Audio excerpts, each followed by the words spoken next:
Bienvenue à ce nouveau numéro de décryptage sur Africa 24. À 36 ans, Seth Kikouni brigue la magistrature suprême au scrutin du 23 décembre 2018 en République démocratique du Congo. Entrepreneur, il ne retrouve pas le pays qu'il avait rêvé dans son enfance, un Congo où tous les enfants iront à l'école et justice régnerait. Premier à avoir déposé sa candidature à la centrale électorale, il a ainsi payé, comme tous les autres candidats, une caution de $100 000. Alors que le pays est de plein pied dans la campagne électorale, le candidat numéro 6 n'est cependant pas assez visible sur le terrain, lui qui compte, une fois élu, réunir un budget de $12 milliards. Il n'y a plus de doute, il y aura bel et bien des élections le 23 décembre 2018. La bataille ne sera pas facile. Est-ce que vous maintenez votre candidature? Oui, je maintiens ma candidature parce que quand je me suis lancé, j'avais dit 3 choses. La première, c'était « je suis le candidat de l'espoir ». Dans ces marigots de désespoir, de confusion, d'obscurité, il fallait redonner à notre peuple, surtout à la jeunesse, de l'espoir. C'est ce que j'ai réussi à faire en déposant ma candidature. Quels sont vos arguments pour que les Congolais votent pour vous le 23 décembre? Je suis un bon entrepreneur. Donc, dans la scène politique, nous avons besoin des gens qui réussissent dans le privé pour qu'ils viennent avec leur contribution. Je suis un entrepreneur, je suis venu avec un projet qui va permettre à notre pays d'entrer dans le 21e siècle, de créer de la richesse et de distribuer convenablement cette richesse-là. Beaucoup de nos politiciens s'intéressent peu à l'aspect économique du pays. Moi, je suis d'avis qu'il est temps de gérer la République démocratique du Congo comme on gère une entreprise, comme on gère un business. Nous sommes obligés désormais de créer la richesse pour que le jeune puisse se retrouver. Nous avons une très forte population jeune, plus de 65%. 90% de ces jeunes-là sont dans le chômage. Raison pour laquelle on a l'insécurité, on a les koulouna, on a des problèmes partout. Moi, je viens pour investir d'abord 40% du budget que nous allons récolter la première année si je suis élu dans l'entrepreneuriat. Je veux créer de l'emploi. La priorité de notre programme, c'est lutter contre le chômage. Voilà ma particularité. Je suis jeune, je sais faire cela, j'ai un parcours exceptionnel dans ces domaines, j'ai su créer de la richesse en partant de zéro. Maintenant, je vais faire ça pour tout le monde au niveau national. Donc, j'ai l'expertise pour faire ça, j'ai de l'énergie pour faire ça. Là, j'ai à mon avantage et voilà. Quels sont vos projets pour la République démocratique du Congo si vous êtes élu président de la République? Dans notre projet de société que nous avons intitulé Plan d'urgence, nous avons d'abord expliqué ce que nous voulons faire les 12 premiers mois. On n'a pas voulu entrer dans la démagogie, parce qu'il y a beaucoup de démagogie lorsqu'il s'agit du budget. Ce que nous avons proposé pour les 12 premiers mois. La première année, c'est un budget de $12 milliards.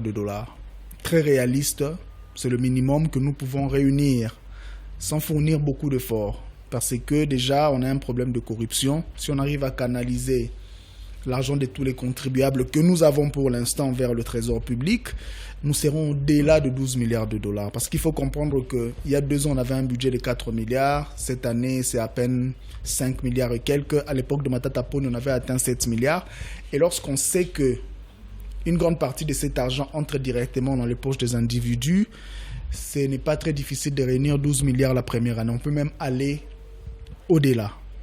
Et puisque nous allons investir 40% de cet argent dans l'entrepreneuriat, il se peut que la deuxième année, on puisse avoir un budget beaucoup plus élevé, pour 2 raisons. Non seulement l'entrepreneuriat va commencer à produire de nouveaux contribuables, mais aussi une grande partie de notre économie se trouve dans l'informel. Lorsque nous allons élargir l'assiette fiscale pour inclure d'autres personnes, faire de ces personnes-là, de ces hommes d'affaires-là qui sont dans les grands marchés, à Gambela, partout, dans tous les marchés dans la République démocratique du Congo, des contribuables, nous aurons un plus grand nombre de contribuables, ce qui va nous permettre d'avoir un budget beaucoup plus élevé. Parce que pour l'instant, nous n'avons que 177 000 contribuables.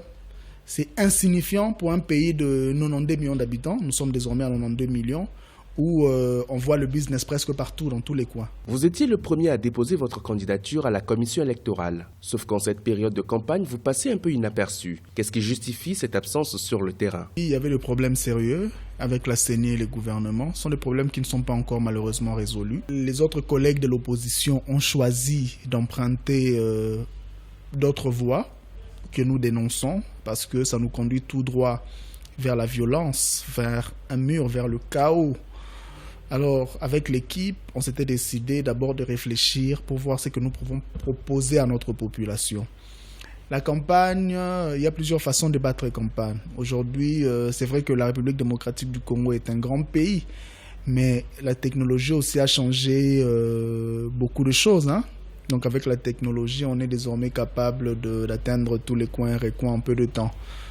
Donc nous allons nous lancer, comme je l'ai dit au début, cette semaine qui commence. Et une fois qu'on se lance, nous allons rattraper ce retard-là, parce que comme je l'ai dit, c'est une course de fond. À l'issue du scrutin du 23 décembre, on aura un seul gagnant. Quel message pouvez-vous adresser aux téléspectateurs en général, mais à la population congolaise en particulier? Je suis Seth Kikouni, candidat numéro 6 à l'élection présidentielle de la République démocratique du Congo. Si je me suis levé pour me battre pour mes compatriotes, j'incarne les espoirs de plusieurs jeunes et j'ai un projet de société qui va permettre à notre pays de décoller. Nous sommes entourés, nous sommes dirigés par une classe politique beaucoup plus nostalgique qui, bien que vivant au XXIe siècle, se comporte comme des gens qui vivent au XIXe et puis XXe siècle, ce qui est inacceptable. Toute mon enfance, j'ai rêvé d'une République démocratique du Congo différente de celle dans laquelle je vis aujourd'hui. Nous avons tout ici dans ces pays sauf la dignité. Et la dignité, c'est l'une des choses les plus importantes dont nous avons besoin pour vivre. Donc je me suis présenté pour nous redonner cette dignité-là et je suis déterminé à me battre, à aller jusqu'au bout pour que mon pays puisse devenir ce paradis-là où il fera très bon vivre. Merci.